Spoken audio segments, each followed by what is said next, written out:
to begin with, I sent you guys an email. I know I do that a lot. Hopefully, you're familiar enough with the drill by now to sort that out. It's 2 emails. Whichever one works for you is fine. What we're looking at today, we're going to review a couple things and then move those processes into, something useful for where we are at in the paper. What does any of that mean? I pulled 2 bibs from one of your classmates, okay, and I boiled them down. Now, I know I have this printed, so this doesn't help you much, but this is what you'll see on your screen when you pull it up. I just pulled the quotations from their sources. We have 2 from each, okay. I also deleted their analysis. They had some good analysis. I feel like they were missing some opportunities here and there. We're going to try to talk about that. But mainly what I want to do for our purposes, we're going to review why we even quote. We're going to start there, okay? But then we're going to move into how do we apply that? How do we talk about these quotations, hopefully in a paper, right? All of you, hopefully you have some sources by now. If you don't, at the very least, you're in the process of making that happen. So this is good for all of us. All right, how many people we have? 3, 4, 5. Okay. Here's what I want you to do. Yeah, we'll do it this way. Within the privacy of your own being, I want you to read over each one of these quotations, and I want you to do 2 things. Number 1, to the best of your ability, I want you to try to find within each quotation, if possible, significant language. Okay? Just do your best. We're going to talk about it. But what language do you think, within the privacy of your own being, constitutes significant language? What's something in each one of these quotations we can maybe dig into, we can talk about a little bit. Okay? The second thing I want you to do, and only a little bit, you don't have to get too in the weeds on this. Can you think of, just make yourself some notes, for each quotation, 1 or 2 scenes, specifically details from scenes in Die Hard that you could use this quotation to maybe talk about in some way. Does that make sense? Those 2 things? Significant language, basically attach it to the movie somehow. Right? Take a couple minutes. We're going to do some after this. If you're wrapping that up, that's okay. We're only going to do the first part as a class. Starting with the first source, and this is the best way I can think to organize it. Maybe there's a better one. I'm not great with organization. Source number 1, quotation number 1. Significant language, like either single words or sometimes a phrase, perhaps. What do you guys think? Yeah. Surviving. That's why. Why do you say that? You think? What about it? I agree. By the way. Like what I think it's significant. Yeah. Like just if you could tell us a little bit. I just thought it was something you can tie into the movie, like relatively simply. Okay, well, yeah, maybe so. Dakari, did you have your hand up? No, I did not. Okay, sorry. Molly, you had your hand up. I was just gonna say, I think it's kind of significant because it's implying that, it's almost like shocking that she's survived on her own without him. Yeah. 6 months. Yeah. Well, and because it kind of implies his mindset would be that what do you do if you don't survive? You die. You die. That's a really strong verb. Yeah. That's good. Very good. Okay. You have your hand up, sir. Victory. Yeah. Was it just that one or? Well, to be fair, all right. So the money word there is victory. Absolutely. We'll talk about that. To be fair, if we were going to talk about victory, he modifies it a little bit. He says something of a victory. And that's like, if we're going to be completely fair to the quotation, we have to include that just because it's not a total victory, right? Like if you kind of win, that's different from whooping somebody's ass, right? Like so something of a victory, just to be, but yeah, why? What about that, do you think? I feel like in marriage you shouldn't think about it as a victory. You would hope not. Why? What does it mean if somebody's winning? Somebody's losing. I was going to say implies, I need a stronger verb. It indicates an adversarial relationship. If you're winning or losing, that means you're going against somebody. ideally, that's not how a marriage would be, right? So yeah, that's pretty good. We got somebody's going to come out a victor, somebody's going to lose, and somebody might die in this marriage. Great. Second quotation, same sort of thing. Significant language, you feel like. Single words, phrases. I got one here, personally. Yeah, go ahead. Would it be the resistant to luxury Yeah, is that what you're going to say?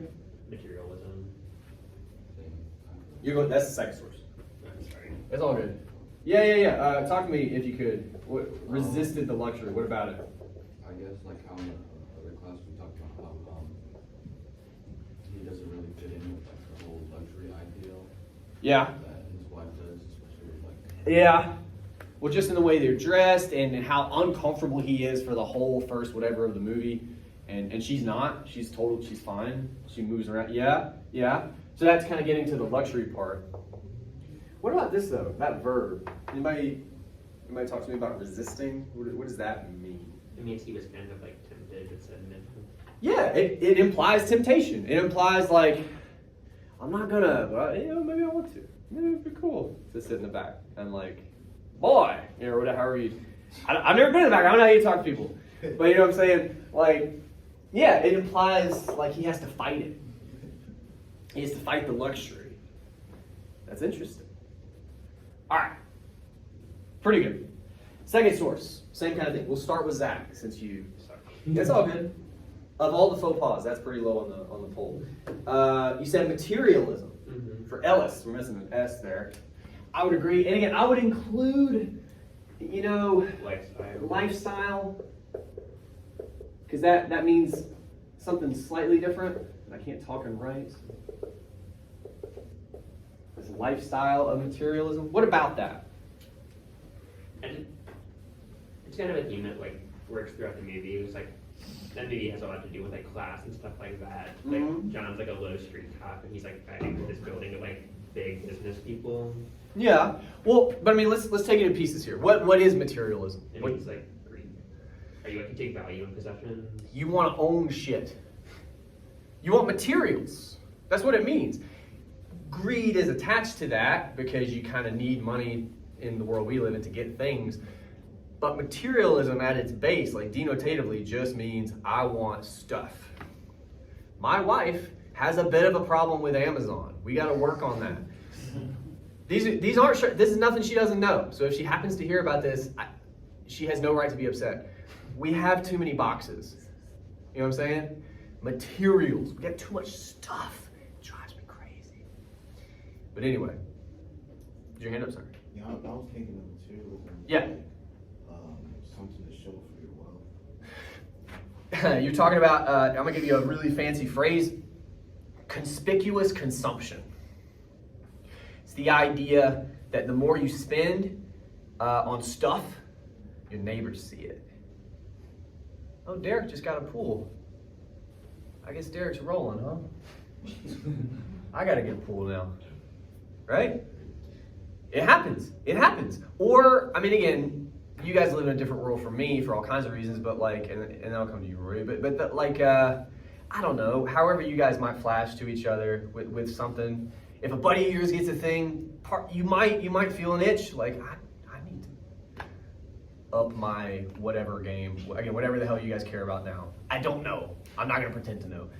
Maybe you guys don't. Sometimes they say that the people with less money Mhm. buy those kind of materialistic things to try and show everyone else. And then They those do.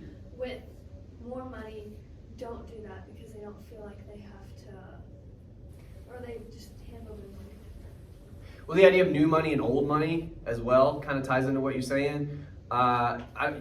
There's no reason you guys would remember this. John Oliver talks about it. It's like it's an aside in that video we watched for Unit 2. He talks about how smaller schools have to race to keep up with the bigger schools, like keep up appearances when it comes to stadiums and facilities and whatever. They have to overspend in ways that maybe they can't afford just to make it look like they're kind of on par. And I'm like, what are you really doing? You're just buying more stuff, more crap. One day we'll be dead and we'll just leave behind all this crap, right? So, the rabbit hole we just went down, we could go further, by the way, but for time's sake, we won't right now. All of that gets packed into that word. It's a really loaded term. When you add to that lifestyle, what is a lifestyle first? And then we'll attach it to materialism. What, lifestyle. That's how you live. Day to day. That's kind of big though, right? Again, you take it for granted because what is most of your day is just like walking and breathing and stuff. But the way you see the world, how you interact with it, how you judge people, I do that all the time. I enjoy it. It's part of my lifestyle. Now when you say lifestyle of materialism, aren't we kind of saying all the stuff we just put up in the air? That's how Ellis moves through the world. That's what he eats and breathes and sleeps and whatever. It's the accumulation of stuff. That's interesting. Conversely, we have something else in this quotation we can put up here. It's not as strong as lifestyle of materialism, to be honest with you, but there's some heat to it. Humble family values. Yeah. Specifically because our second source puts it in contrast to this, right?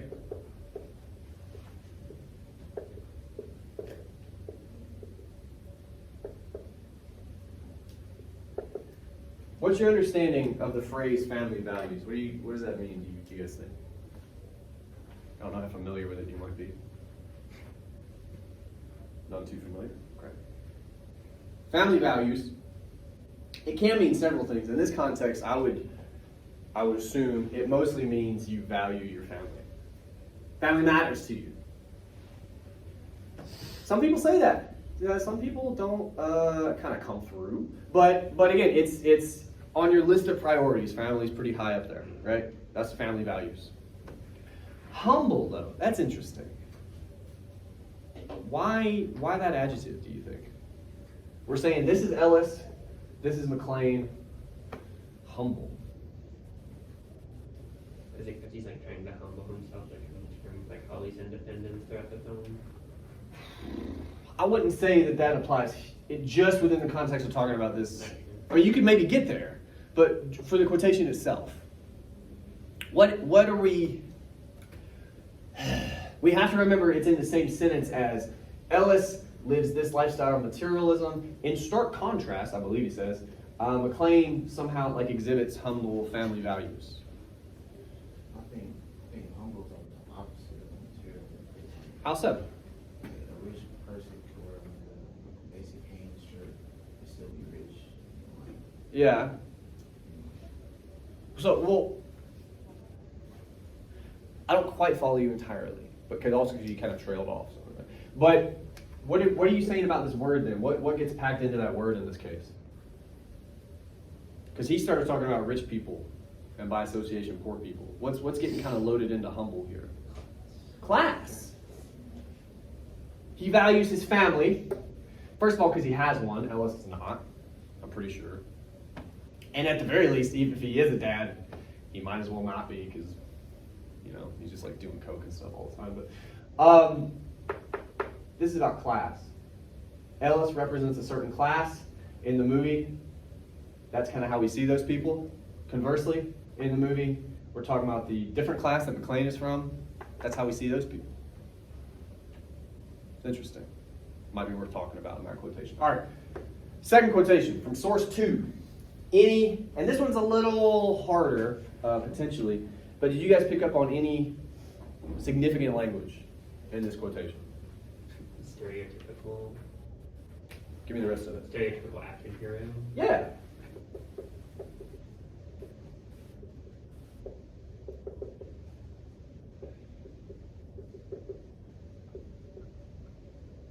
What about that? What are they getting at, do you guys think? They're saying something about McClane, right? He's not a cartoon. At least not as much as some of those other guys. Specifically John Wayne, Rambo, Hans mentions those guys.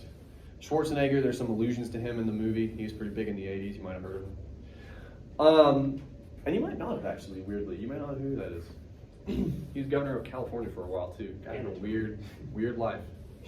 Is he more well known for that or being the Terminator? Terminator for sure. They call him the Governator. Like, anyway, we lost the thread a little bit. But he's not like one of those guys, right? He doesn't look the part. He mostly doesn't act the part. I mean, he's gonna have moments, But yeah, he stands out against the rest of that context. He doesn't really fit into that club. Much like Roy Rogers, if you put him against John Wayne, early Clint Eastwood, those guys. I showed you guys a picture of Roy Rogers. He's kind of lame. Cheesy. So yeah. There's more to be said about that, but that's enough. I want to try to get to the next part. That's more important. First one. Something of a victory and surviving her time on the coast, her time by herself, basically. Did you guys do anything with either one of those? Okay, sure. For something of a victory, I said at the end of the movie when he's like a Holy Genera, that's kind of like a moral victory, I guess. And surviving, she said that she doesn't need him to be like stereotypical breadwinner in order for her to make it on her own. Yeah. Well, all right, you're doing a lot really quickly. Hang on. Sorry. No, it's all good. Let me, let's start with the quotation itself, and then we'll work to the movie. Okay. Okay? Something of a victory. Should have the quotation available, shouldn't I? She has won something of a victory, this person says, by surviving. So we talked before, that implies like an adversarial relationship. That implies that he's lost at the beginning. So to be fair to the quotation, we're talking about early in the film, right?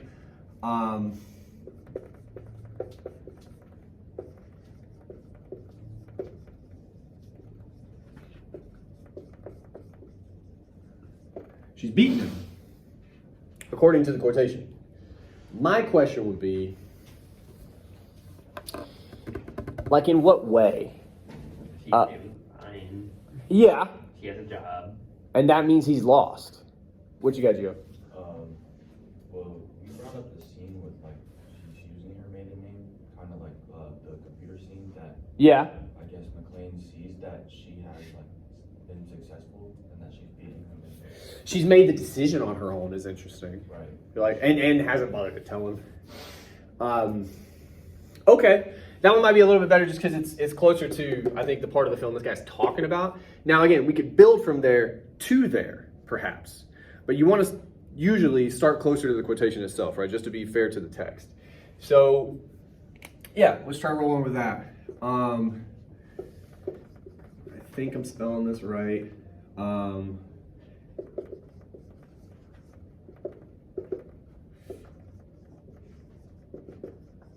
Like he sees it on the screen. That's how he finds out. But to return to the earlier point real quick, how has she beaten him? Like that, there's a competition that's happened, or there's a battle that's occurred. What has he lost? Is it control? It's like power of making her, or like providing for her as much as he wants to. He's lost out as a provider. I like that. Now, that could imply power and control or authority. Those could be wrapped up in there, right? If you're the only one bringing money home, again, especially in our society, it's kind of like the other people are stuck with you, you know. And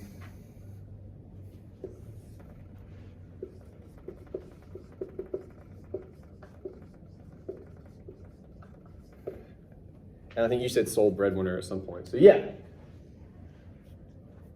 Why does this matter to him? We know the answer to this. Why does... Because of how he grew up, assuming. And so, therefore, all of this is kind of dancing around the fact that what of his has been damaged in some way. His worldview. His masculinity. Yeah, which of course is a big part of his worldview.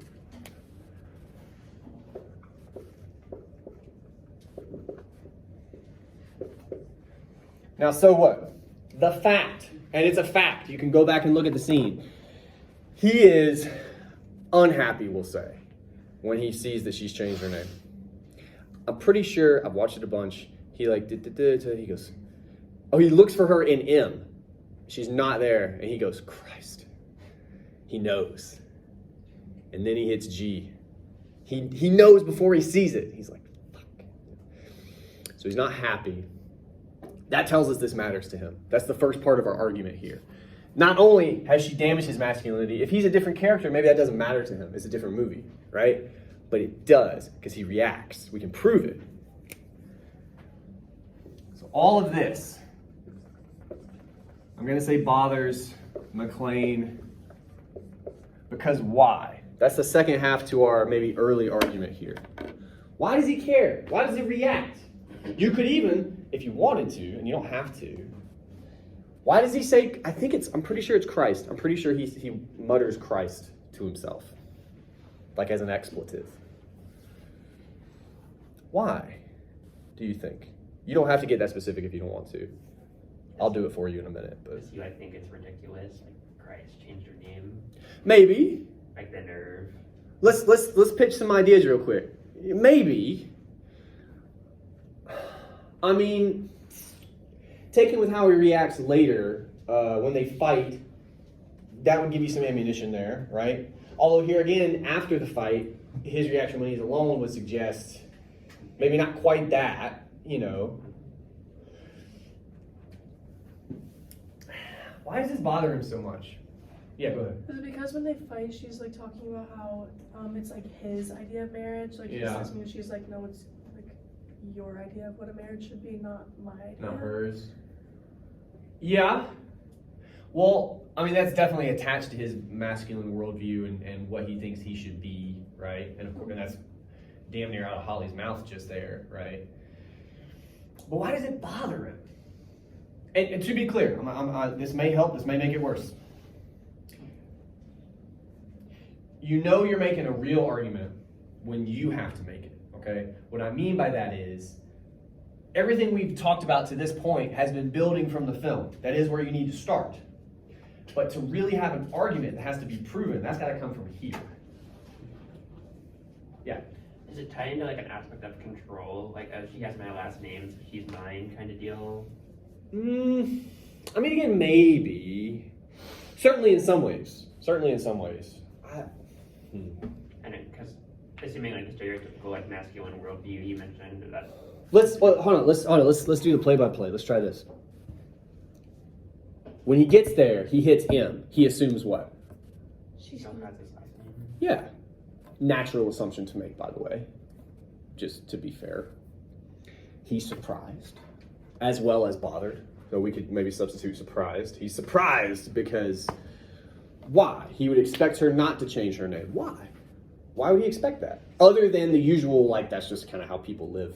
He assumed they were on good terms. Or good enough, right? Why? There's possible reasons. Again, now we're in the territory of an argument. Why is he assuming this? That she hasn't changed her last name? Think about what we know about McClane. Think about what we know about McClane at the beginning of the movie. Why would changing her last name be just the last thing on her mind? And if it helps, you can consider the rest of the quotation as well. She's just trying to like survive. She ain't got time to go change her name and do all that. She's out here Gotta go work. scraping by. Yeah. Without me providing. Right? We got to put this into words. What have we just said then? He's surprised / bothered. What has happened? With her changing her name, what thought has just flashed into his brain? It reinforced that she doesn't need him. Ah!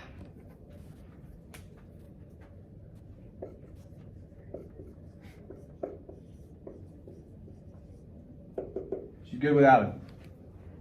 She doesn't need him. I like that language. She doesn't need him, require him, need his help. What we've just said is that is kind of a huge pillar in his masculine worldview. Not just that he wants to be the provider. That's language we have, that's part of the stereotype, sure. But we just defined it more specifically, okay? It's the idea that she needs him. She could not live without him, right? That's big. That's pretty big. That's an argument. And look, we didn't even really dig into the whole survival thing. That could come in to kind of support this idea. You know, whoever this fucking guy's name is even goes further and says, you know, he assumes she's just trying to survive. And we see in the moment When he's surprised by her changing her name. That's all we focused on. That moment of Christ tells us he was expecting otherwise. He was expecting she wouldn't be able to kind of get on without him. And flourish, actually. She's doing great. Quick sidebar.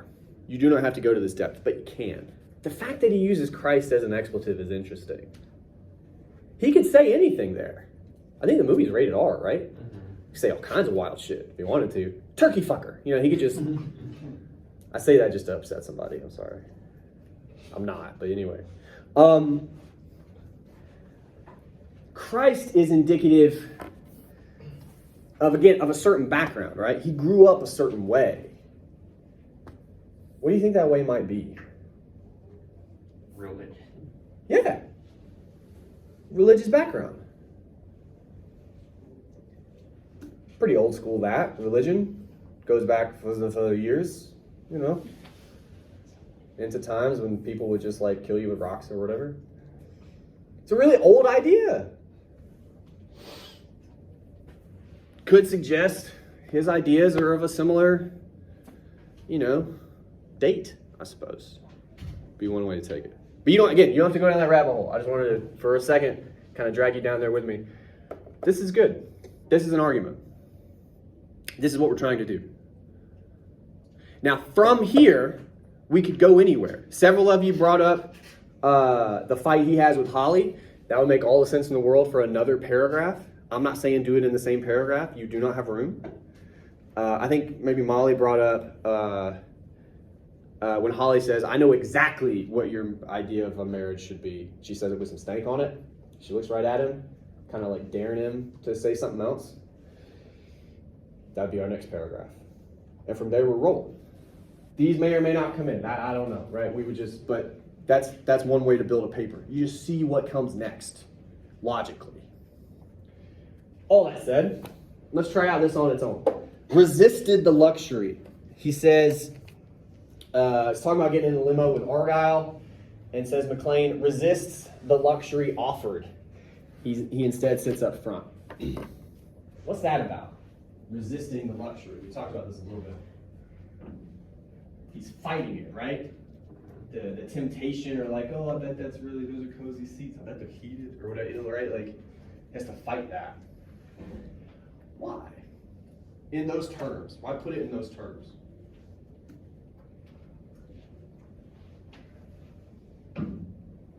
Okay. Does it like distract him from winning his wife back?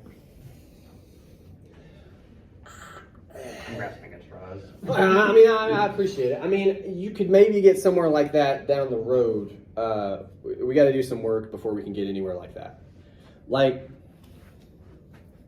all right, what did we say before? I know you guys know the answer to this. Why doesn't he sit in the back of the car? The limo. It makes him uncomfortable. Why? Because he feels even in a way with. Yeah, he even rode in the back of him before. He's more like Argyle. Guys like him and Argyle, they don't sit in the back of limos. They might drive them or ride shotgun, but they don't. Why? Why not? Why don't they sit in the back of the limo? Huh? Isn't it class?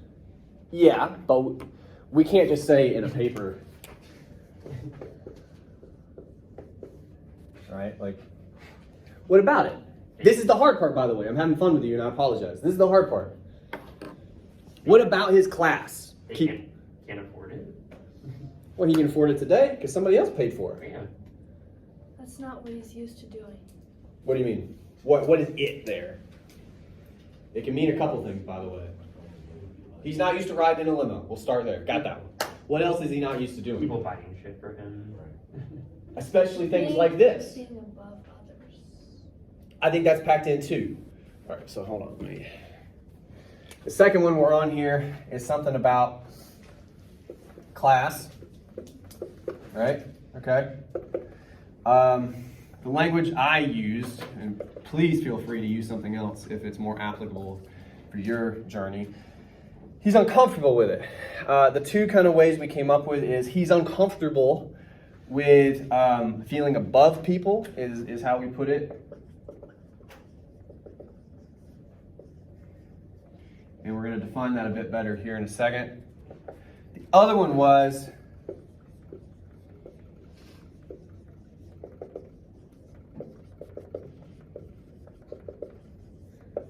people buying things, especially things like this. It's not as if Takagi, because he's the guy that pays for it, buys him a six-pack.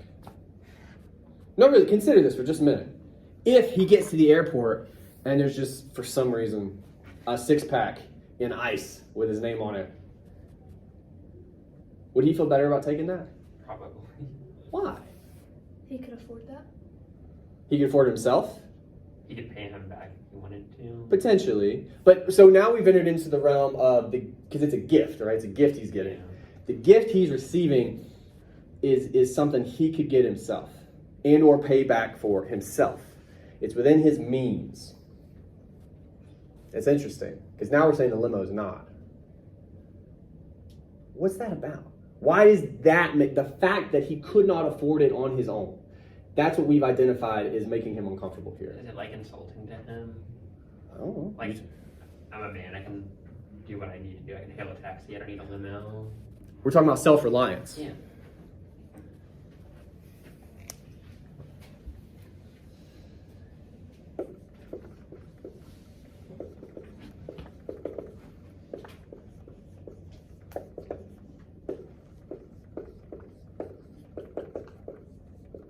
I know this is near the bottom. Those of you in the back, I wrote, it insults his need to be self-reliant, right?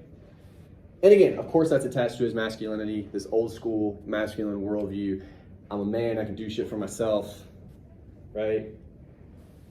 And that's wrapped up in the in class because, of course, his worldview is, so the kind of man he is, he's a blue-collar man, right? He's not Ellis, very different kind of man. But according to that worldview, it's a little bit insulting. It's a little bit kind of waving it in your face for him. He doesn't like that. To diffuse it, he sits up front. This isn't a limo. This is a ride between friends, kind of, or something. It's more like a taxi. I was going to go somewhere with that, and I forgot what it was. Hang on. This may or may not come back, by the way. We don't have to use it, but it's another good point that could... But there was something else. I don't want to forget it. Oh! All right, now we got to get you guys there.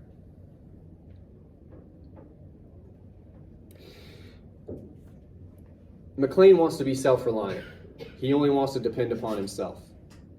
Right?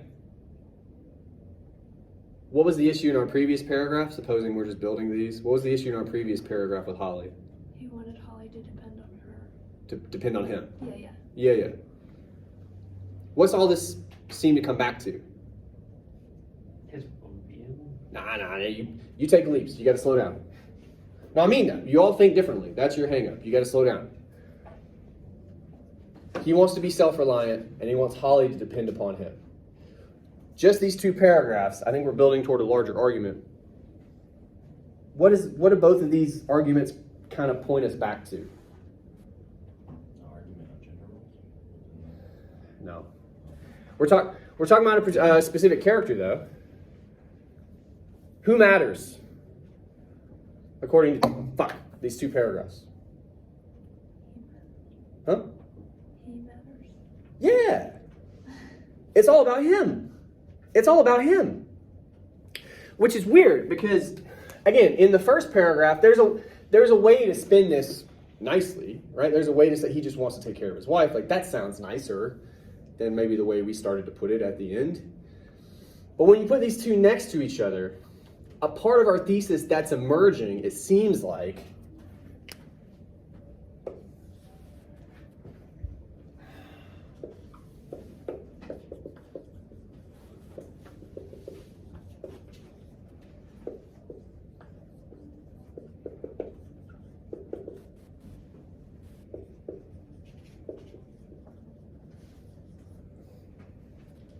McLean's traditional worldview is supremely what?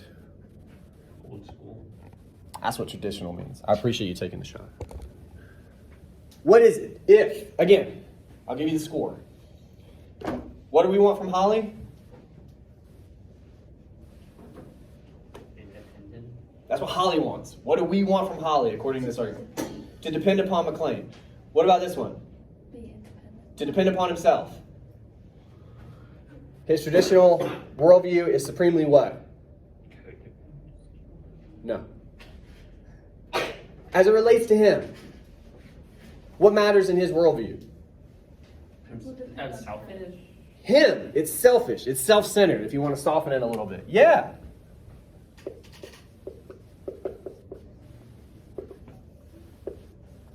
Isn't that, in some way, shape, or form, Holly's big hang-up when they have their fight? She says it in all kinds of different ways without saying it this way, but it's like you only give a shit about yourself and how you feel. Yeah? Yeah. I say this is part of our thesis because at least for now, these two paragraphs, if this was, say, body paragraph 1 and this body paragraph 2, we are building toward a larger idea. If we were to combine these two, it's got to be this. That one aspect that kind of goes unsaid when it comes to his traditional masculine worldview is that it's pretty self-centered. So in terms of a working thesis, that's what we got right now. Does that make sense? Great. All right, I'm going to erase the rest of the... No, I'm not good at this. I said that already. All right, we'll do it here. What time is it, by the way? 11:50. Oh, Jesus. Okay. All right. I'm also moving the camera around. I'm sure that's fun for my online class. Feels a little bit like Born Identity in like a really lame way, you know? Good enough. Okay. Let's do our best. We'll see if we can get through these. This one is talking about Ellis, his lifestyle of materialism, right? Is kind of what he represents. Stands in stark contrast to McLean's humble family values. What does that mean?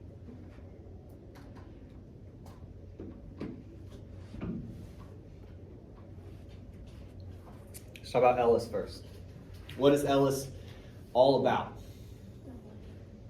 Well, money. The way that he appears. Money to get things, dress himself up, and surround himself with stuff. As opposed to McLean, who doesn't, I suppose, according to the quotation. So what? The word I hit upon, and I mean, there's different ways to talk about it, but to me, humble, that gets back to what about McLean? What aspect of him are we focused on here?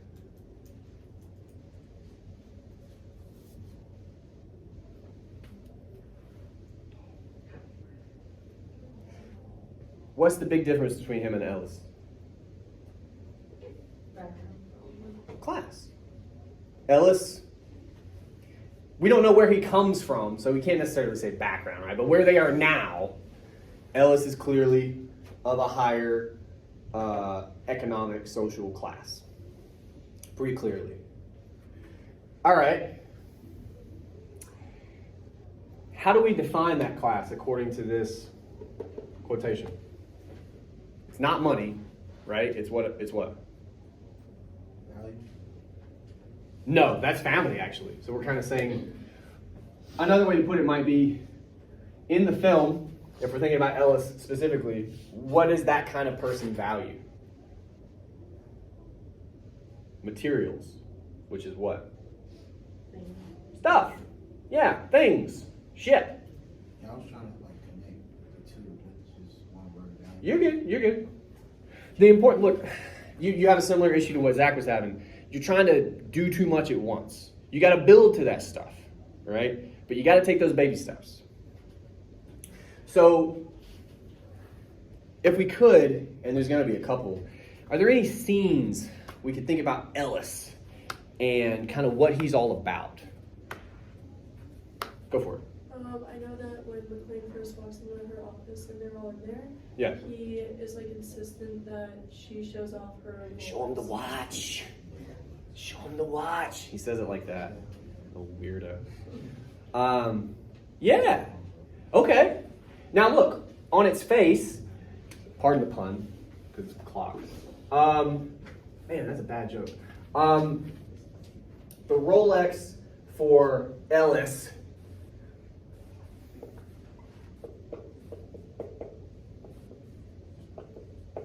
is stuff, right? And he likes stuff, and we said that in the quotation already, fine. But it's got to be more than that. What do you think the Rolex is for Ellis? Why, and another way to think about this, why is he so adamant that she show it to her husband, do you think? Symbol of success. Okay. And money. And money, sure.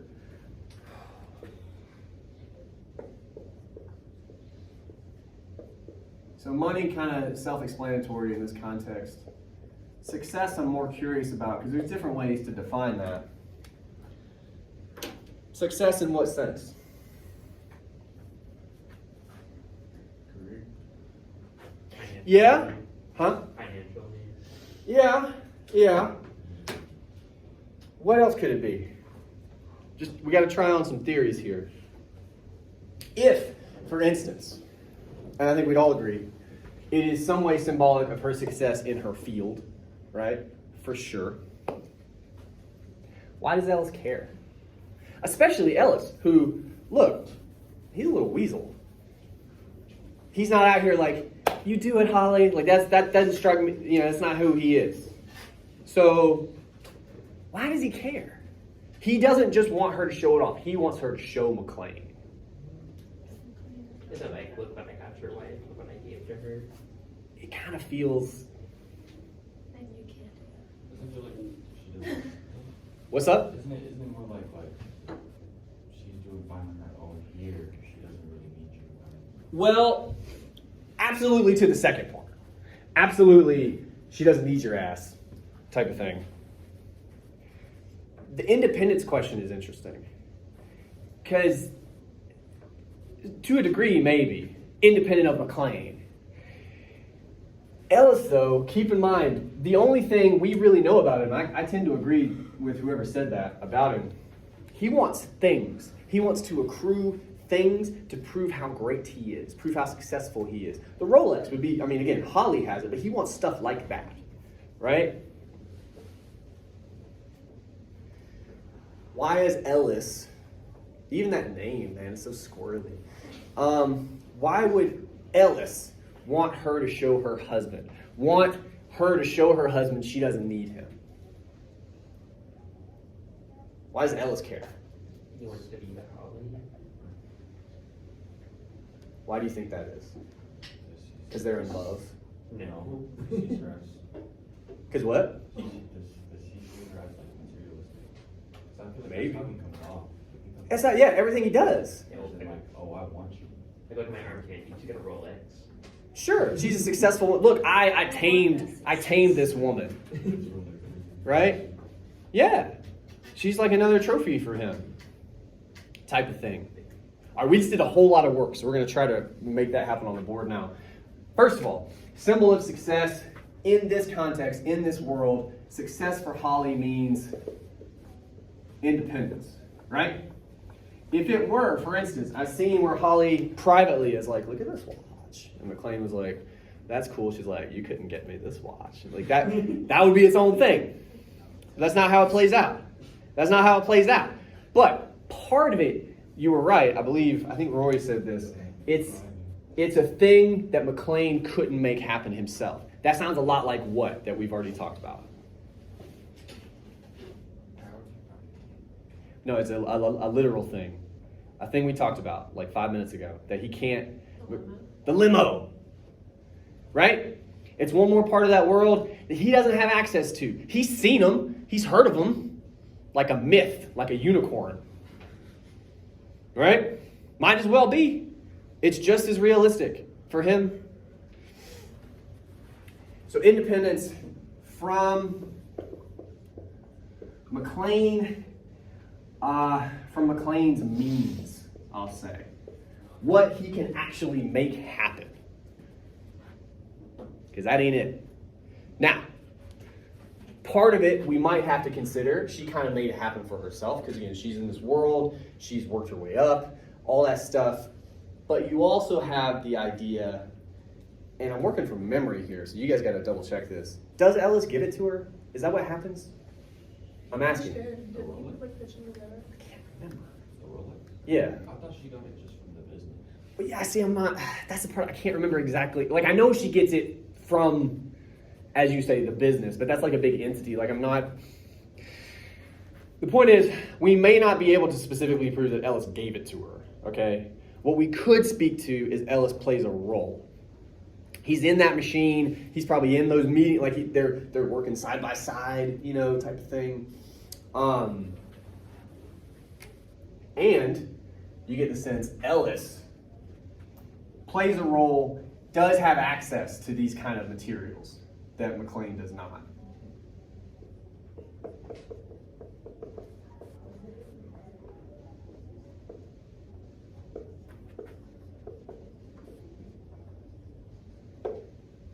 And we said all this, but we gotta say it one more time. Why does Ellis want McClane to know that Holly has this watch? Show him the watch. Show him the watch. That's how he says it. Is it because McLean could never afford it? And he could, but so what? Was he trying to like threaten him? In Like, what like- way? Like their relationship almost? In a way, yeah, but specifically how? You're very close, by the way. In what way? Like how is this watch? It's a watch. How is this watch possibly threatening to McClane? I can provide better for her than you can. Ooh. Yeah, Yeah. I feel like it goes back to like the Ellis is like above McLean. Yeah, like you're, He's more capable. Yeah. like you're a street cop. I run a company. Yeah. So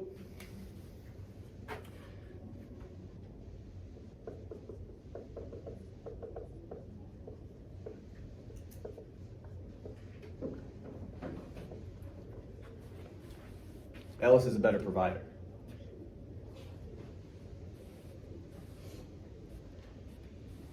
Now, a couple things about that. Number one, we understand how this would supremely irk McClane. That's easy.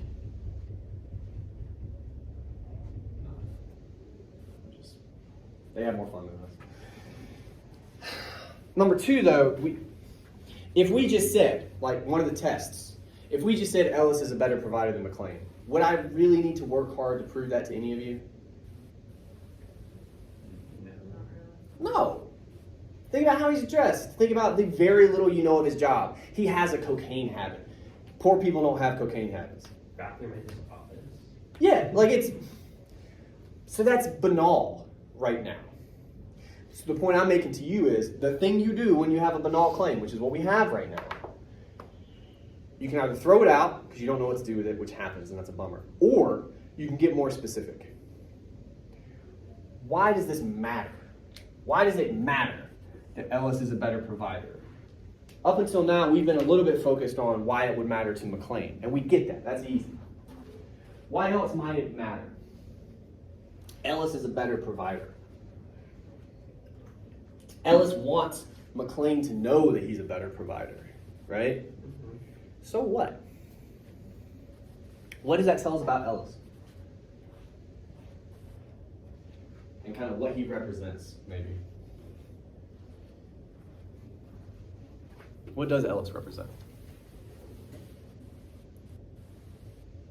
I didn't think that'd be a stumper. Corporate greed. Yeah, but what else? Who is Ellis in this movie to McClane? We could start there if you like.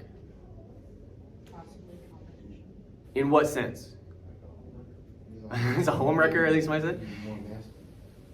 Well, in this particular way.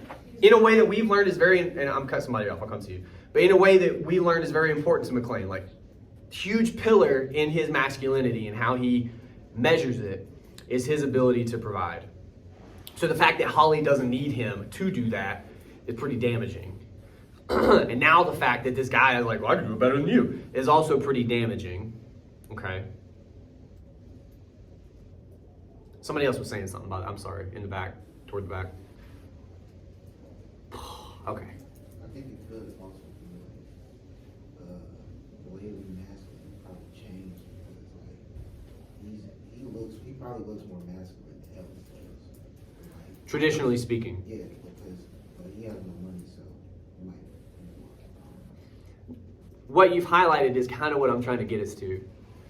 We're in a weird moment in history where,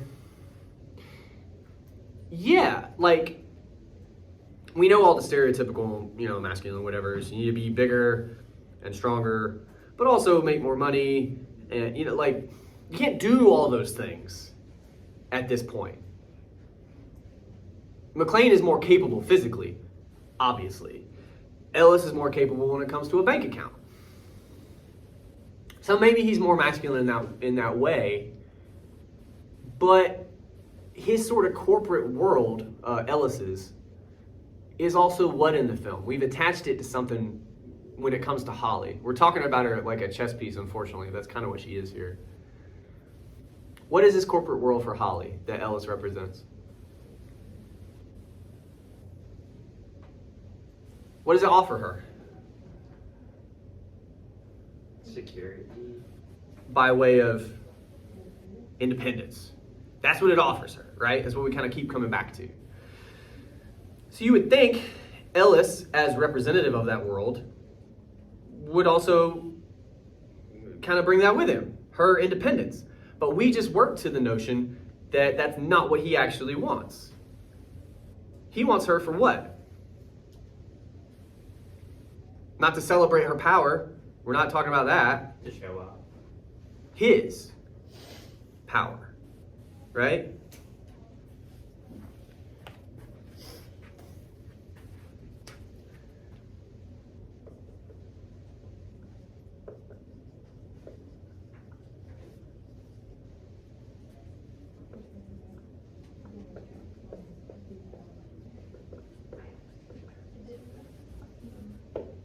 These two worldviews are so different. Everything okay? You guys are freaking me out. These two worldviews are so different. How are they not so different? McClane's and Ellis's. Everything we've said up to now, they've been super different. How are they, what aspect of them is the same? They both want to win the girl over. To do what? Yeah. I mean, but again, we might have to back our way into that. Why do they both want Holly? They both want her for a similar reason. To prove their masculinity. Yeah. Yeah.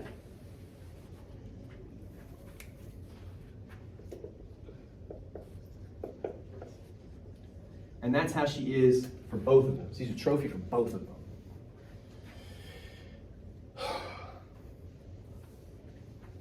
I don't think we have time. What time is it, by the way? Oh, okay. Yeah, I heard somebody talking about biology, so I figured we need to wrap it up. We don't have time to get to the fourth quotation, but at this stage, we've started modifying that thesis just a little bit. We're not just talking about the traditional worldview of McClane, right? That still absolutely plays a role. But now we've kind of started comparing it to this new school masculinity, this corporate masculinity that's much more modern, that on its face would offer Holly a way out, right? An avenue to power and independence and all those things. But this fucker still wants the same thing. She's just a thing. She's material, right?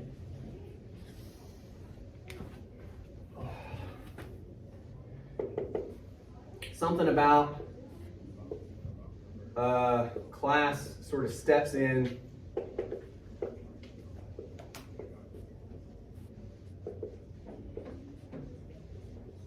for masculine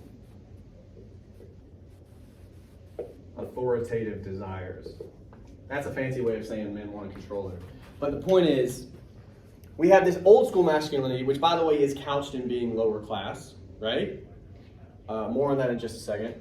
And we have this new school masculinity that like things are supposed to be different. They have money now, they value other things, and it's like, nah, they still value the same stuff.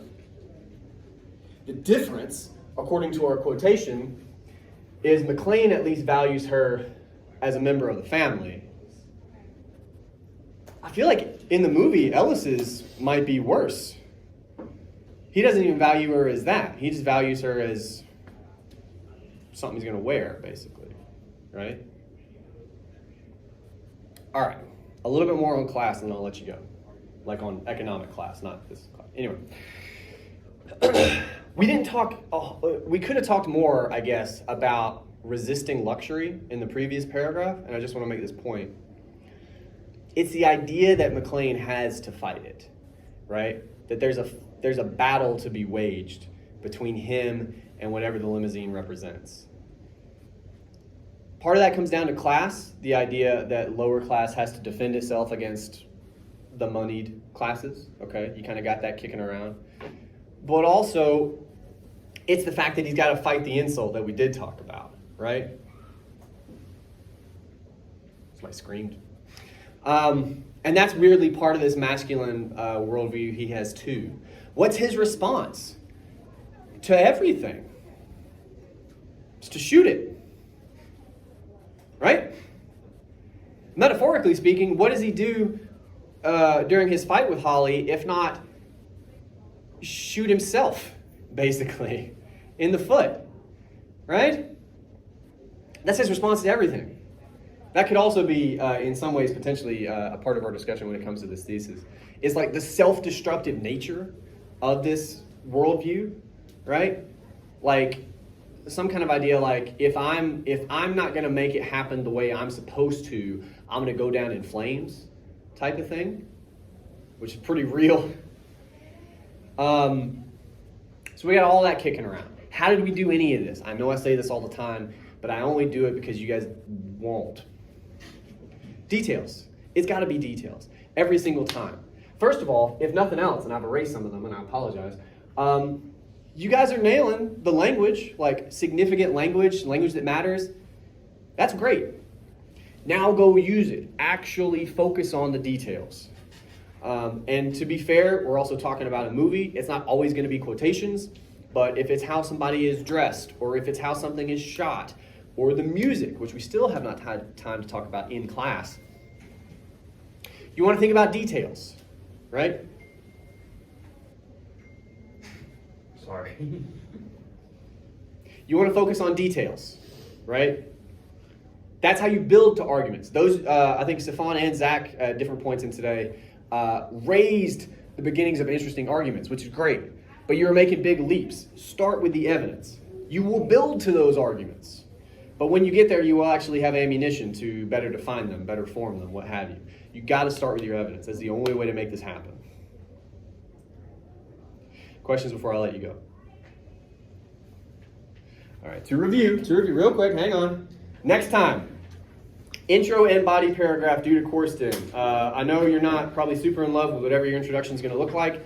Give it a shot. It's not super different from how we've built introductions thus far this semester, and we will talk about it next time.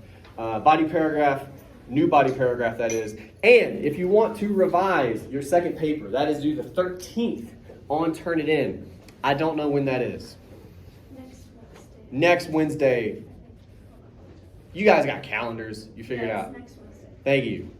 And we will talk about it probably next time as well. All right. Go to biology or wherever you got to be. Thank you.